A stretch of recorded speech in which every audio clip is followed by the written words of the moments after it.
Good morning, Rattlers. Today is May 15th, 2017. Our special guest today is this year's Salutatorian Sebastian Guzman. Please join us in the morning Pledge of Allegiance. Rattlers, please rise. I pledge allegiance to the flag of the United States of America and to the republic for which it stands, one nation, under God, indivisible, with liberty and justice for all. You may be seated. The Tigers have some piping hot tea to share with us. Let's go to Sandra, Viv, and Stephanie. Hello, Rattlers. We hope you had a beautiful Mother's Day. Welcome to the tea where we give big shout-outs to people and events on campus. We'll be spilling tea about prom, fashion, and even more memes.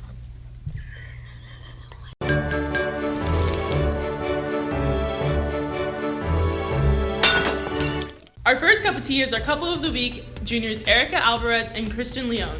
Their ship name is #Ericus, and they've been together for 1 year and 3 months. They're easily the closest couple in our journalism class. We've been lurking on Twitter and picked up the cutest promposals we saw from you guys. The romantic ways you snatched your date for prom were too precious to not put on the tea. I heard that Sandra got asked to prom in the cutest way ever. Her boyfriend Christian bought teacups and balloons. Each teacup spells out the letters P-R-O-M for prom if you didn't know how to spell. We have some tea about Mr. Newhouse. He dyed his beard blue, and now people are calling him Captain Bluebeard. We're considering starting a GoFundMe page to buy an eye patch and a pig leg for him to complete the pirate look. Mr. Newhouse isn't the only one that had a makeover. Miss Elias is now sporting a sock on her hand. It's an odd fashion choice, but we can dig it. Let's see what's up with her. So why on earth did you choose to wear the sock as a fashion choice? Like, why would you do that? Are we being serious? Yeah, like It's why? a fashion choice? Like Is why this- would you choose that accessory? That's not very flattering. I was told to keep my burned hand. It needs airflow, so it had to be something breathable material that wasn't constrictive, and they suggested at the hospital, like a giant sock. So what happened? How did you burn your hand? So I am extremely clumsy. Some of you have probably seen me trip on campus, so it happens. I was going to fry something, didn't even get to that step because I left hot oil on the stove. This is a no-no. It did not catch fire, but it got really smoky and I freaked out and panicked, grabbed the pan, slipped on my kitchen floor, oil everywhere, and it hit the top of my hand, giving me first, second, and third degree burns. So how do you do things? I don't.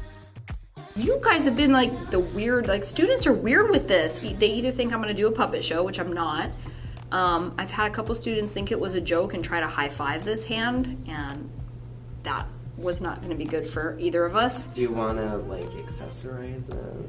When it doesn't hurt like crazy, I thought about that. I have stripy socks. This just in. The sock is not a fashion choice.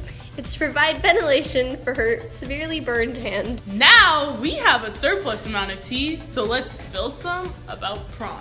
Everyone casted their vote for king and queen right when they showed up to prom and announced the winners after an hour. Yes.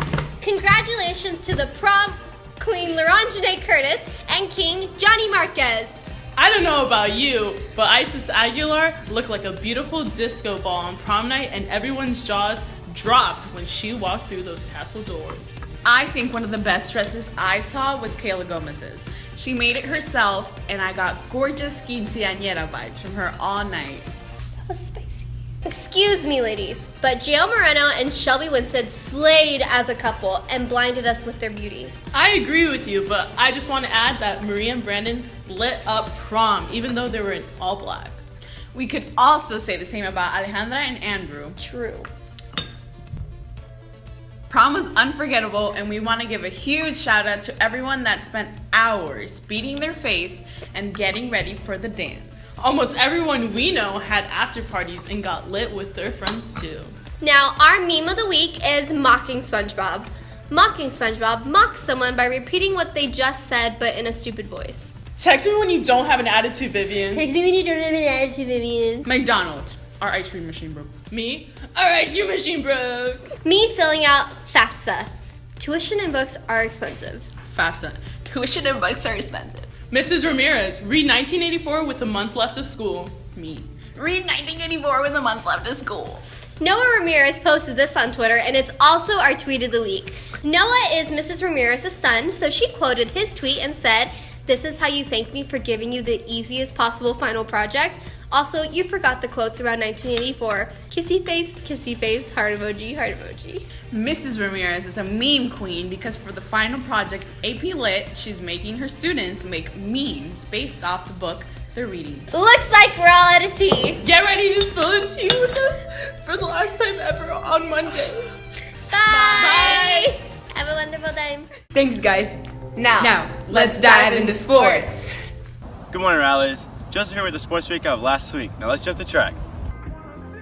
Congrats to all the track and field athletes who moved on to CIF Division 3 on the 13th.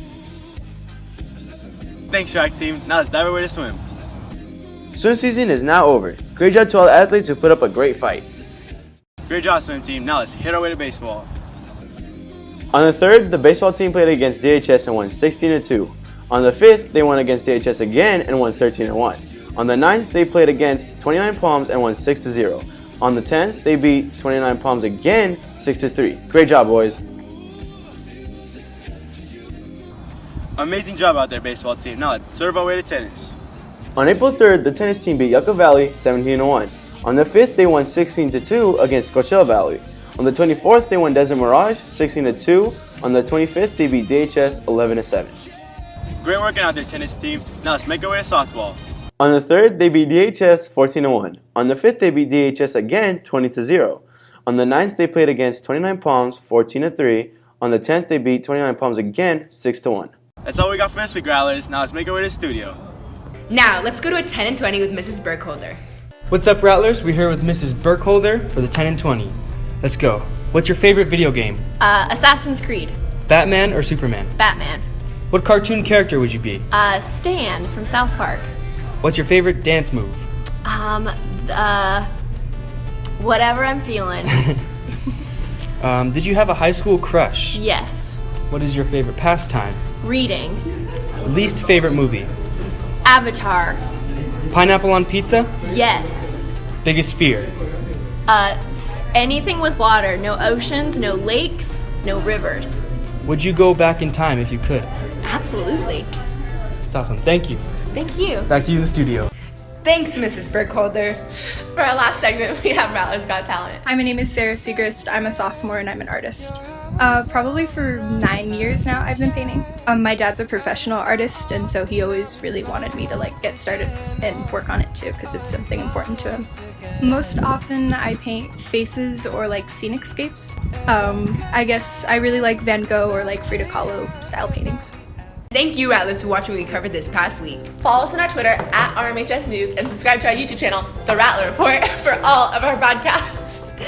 Our next and final broadcast of the year is next week on May 22nd. Get ready to spill the tea with the girls and the rest of the Rattler Report crew. I'm Sky. And I'm Jasmine. And we're signing off for the last time.